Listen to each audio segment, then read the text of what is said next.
The 5 plants are golden pothos, the umbrella palm, heartleaf philodendron, the spider plant, and lucky bamboo. Not one of them is an aquatic plant. All 5 will sit with their roots in your aquarium and their leaves in the air.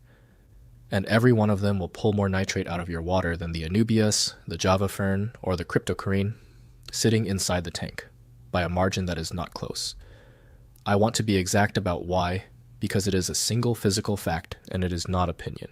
Carbon dioxide moves through air roughly 10,000 times faster than it moves through water. That number is the entire video. But the plants are not the interesting part of this. The interesting part is where your aquarium plants were grown before you bought them, because almost every one of them was raised out of the water. And the reason for that is the same reason this works. Here is the sequence a great many people go through trying to solve nitrate with plants. You read that live plants consume nitrate, which is completely true. So you buy plants. You buy anubias because it is easy, java fern because it is easy, and a few cryptococcines because they were on the shelf. You plant them properly, and you wait. The anubias puts out 1 new leaf every 6 weeks. The java fern does roughly the same. The crypts melt entirely within a fortnight, and then slowly send up a few smaller leaves. 6 months later, your tank looks pleasantly green, and your nitrate reading has not moved at all. So you add more plants, buy a stronger light, start dosing fertilizer, and the only thing that responds is the algae. And you conclude that plants do not really work for nitrate, or that you cannot grow them, when the truth is that you chose the slowest growing organisms available and put them in the one place where they cannot get carbon. Put a figure on that attempt. Aquarium plants run $5 to $15 each, and a modest planting is $40 to $100, most of which is bought 2 or 3 times because of losses in the first months. The upgraded light bought when they fail to grow is $60 to $200. The fertilizer regime is another $60 to $120 a year. Against that, the 5 plants in this video cost between $3 and $10 each at any supermarket, and the fastest of them can be started from a free cutting. The place those aquarium plants come from is worth examining because it is the proof of everything else in this video. The overwhelming majority of aquatic plants sold in this hobby are not grown underwater. They are grown immersed, meaning in shallow trays or beds, with their roots wet and their leaves in humid open air, on commercial farms and in tissue culture labs. Growers do that because immersed plants grow several times faster, resist disease better, and ship better. So the plant you buy has spent its entire life with its leaves in the atmosphere, and the moment you submerge it, it has to shed most of that foliage and rebuild a different set of leaves adapted to water. That is what melt is. It is not shock, and it is not you. It is a plant being moved from the growing conditions the industry uses because they are superior into the conditions it is sold for. That is not a scandal, and almost every consumer category on Earth optimizes production the same way. What matters is that the entire commercial trade has already concluded that these plants grow better in air and then sells them to you for use underwater without anybody ever mentioning it. You can see the evidence of this yourself the next time you buy a plant. Look at the leaves in the pot on the shelf, and then look at the leaves that same plant produces in your tank 3 months later. On many species, they are noticeably different in shape, thickness, and color because they are 2 distinct growth forms of the same organism. Some species flower on the shelf and will never flower again once they are underwater. Tissue culture cups, which are the sealed plastic pots of tiny plantlets sold as the clean pest-free option, are grown in a nutrient gel in air for exactly the same reason. Every part of the supply chain is built around the fact that these plants perform better with their leaves out of the water, right up until the moment the plant reaches you. Before I get into the mechanism, one thing worth saying now. Nitrate is an output, and plants are only one lever on it.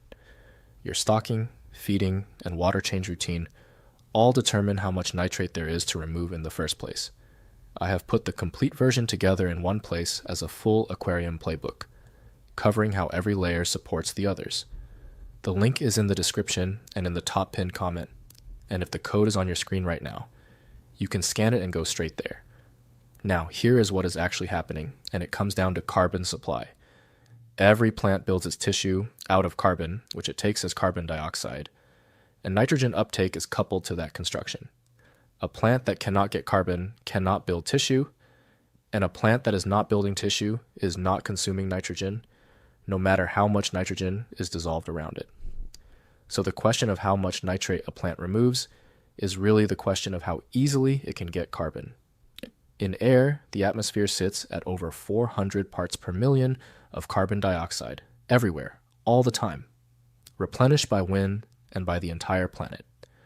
In your aquarium, dissolved carbon dioxide in a tank without injection sits at a few parts per million, and it is largely consumed within the first hours of your lighting period, after which your plants are running on almost nothing until the lights go off.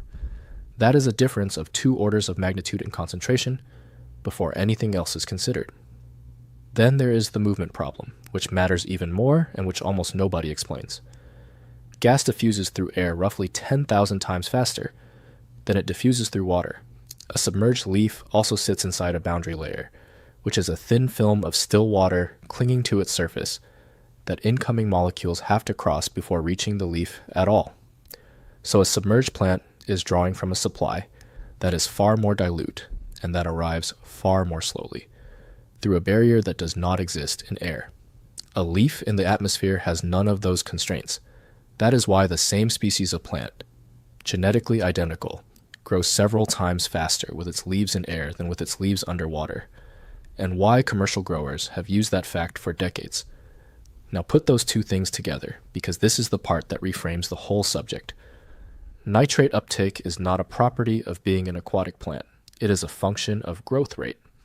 A plant that doubles in size in a month has removed the nitrogen required to build that entire mass, and a plant that adds 1 leaf in 6 weeks has removed almost nothing. So the correct question is not whether a plant is aquatic, it is how fast the plant grows. And the fastest growing plants available to you are terrestrial plants, with their roots in your water and their leaves in your room, drawing aquatic nutrients, atmospheric carbon, and free light all at once. If you have ever kept a pothos cutting in a jar on a windowsill and watched it put out a foot of vine in a couple of months without any care at all, you have already watched the mechanism working. That is a plant with roots in water, and it has been building tissue continuously the entire time, out of nothing but tap water, room light, and air. Now imagine that root mass hanging in an aquarium where the water is loaded with the exact nitrogen it needs, and you have a fair picture of what these plants do to your nitrate reading. That gap between what people expect and what actually happens is what quietly costs fish their condition.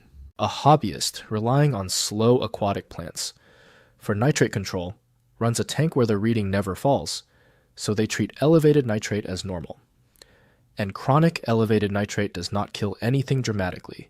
It produces fish that never color up properly, young fish that grow more slowly than they should, adults that never spawn, and immune function depressed enough that ordinary pathogens keep finding a way in. The tank is treated as a bit temperamental for years. They were not doing anything wrong.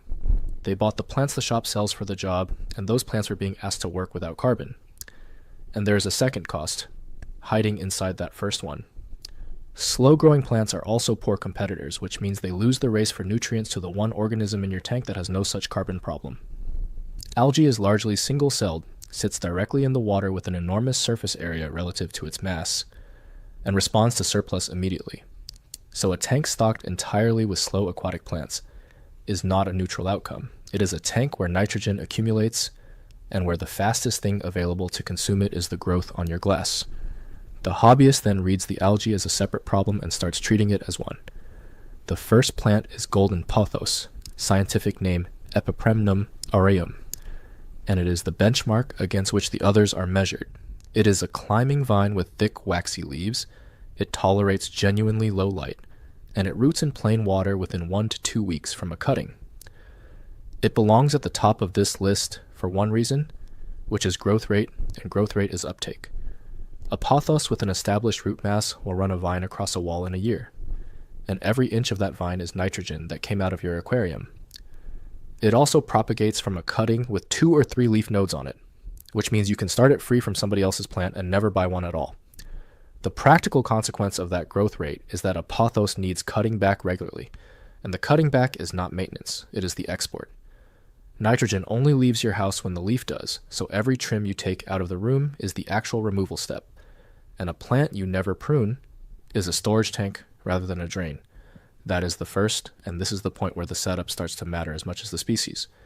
There is a real safety step involved in putting a shop-bought plant into a tank containing animals, and getting it wrong will cost you far more than Nitrate ever did. The full playbook covers the introduction procedure and the setup in full. The link is in the description and the top pinned comment, or scan the code on your screen, and it will take you there directly. The second is the umbrella palm, scientific name Cyperus alternifolius, and it is the only plant on this list that is genuinely semi-aquatic. It is a sedge from Madagascar that grows naturally in marsh margins with its base standing in water, so it will tolerate permanent saturation that would kill the others. It sends up tall, straight stems topped with a whorl of narrow leaves, like the spokes of an umbrella, and it grows vigorously in a way that suits a large or open-top tank. Where a pothos trails horizontally, this grows vertically, which makes it the practical choice when you have height above the tank rather than wall space beside it.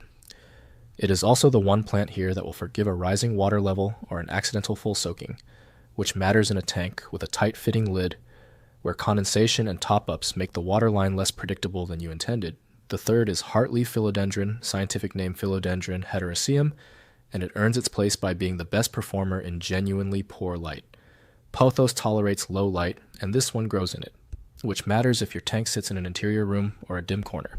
It is a trailing vine with softer, thinner, more heart-shaped leaves than a pothos.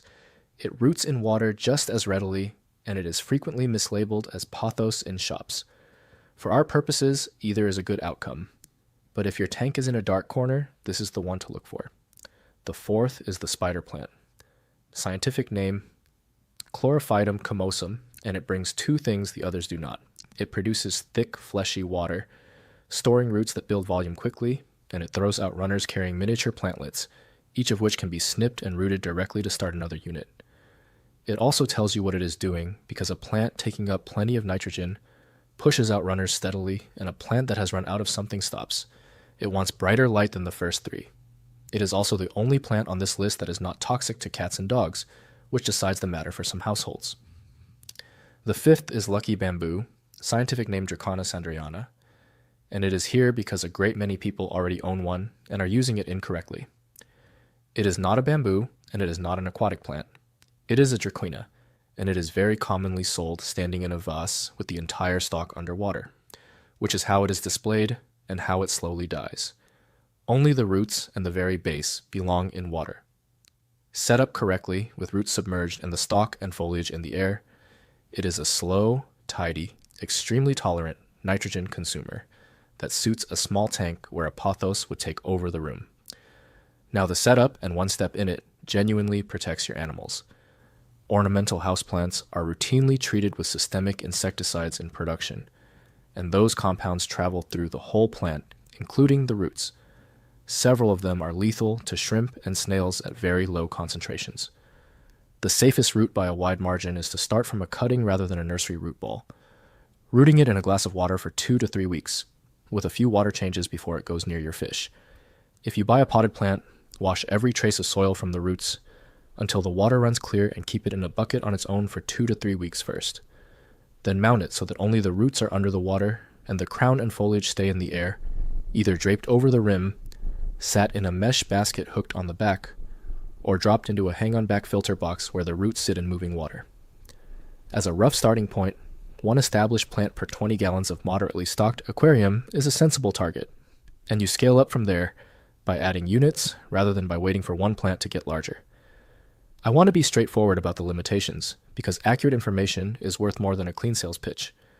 The first is that this is not an argument against aquatic plants, and I'm not telling you to pull yours out.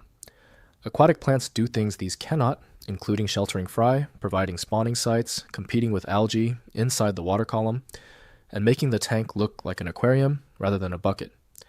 The claim here is narrow, and it is about nitrate removal per plant per month. The second is scale and speed. Uptake is proportional to plant mass, so one fresh cutting on a heavily stocked tank will not move your reading, and nothing here responds fast enough to rescue you from an acute problem. Give it 4 to 8 weeks with an established root mass before judging anything.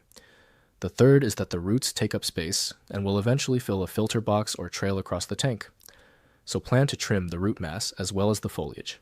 A heavily rooted plant in a hang-on back box can restrict flow enough to matter, and roots wandering into an impeller will stall it, so keep them clear of any intake and fit a foam pre-filter if you run a canister. Now here's the mistake that undoes all of this, and it is the same mistake every time.